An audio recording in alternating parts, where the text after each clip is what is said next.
السلام علیکم ورحمۃ اللہ وبرکاتہ۔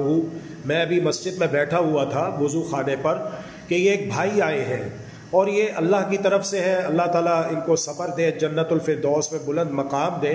یہ مسجد میں داخل ہوئے اور آپ دیکھ سکتے ہیں کہ یہ ان کی دونوں ٹانگیں لگی ہیں، لیکن اس کے باوجود یہ نماز پڑھنے کے لیے آئے ہیں۔ اللہ کی قسم مجھے رونا آ رہا ہے۔ میں فکر مند ہوں اپنے ان مسلمان بھائیوں اور بہنوں کے بارے میں جنہیں اللہ تبارک و تعالیٰ نے صحیح سلامت جسم دیا ہے، دونوں ٹانگیں دی ہیں، لیکن وہ پھر بھی اپنے گھر کو، مکان کو، بازار کو، کاروبار کو، مارکیٹ کو چھوڑ کر مسجد میں نماز پڑھنے کے لیے نہیں آتے۔ کل قیامت کے دن وہ اللہ تبارک و تعالیٰ کو کیا جواب دیں گے؟ اس لیے میرے مسلمان بھائی اور بہنوں، اللہ سے محبت کرو، اللہ سے ڈر جاؤ، توبہ کرو، استغفار کرو اور آئندہ سے 5 وقت کی نماز کی پابندی کرو۔ اللہ تعالیٰ ہم سب کو پکا سچا نمازی بنائے اور پکا سچا مسلمان بنائے۔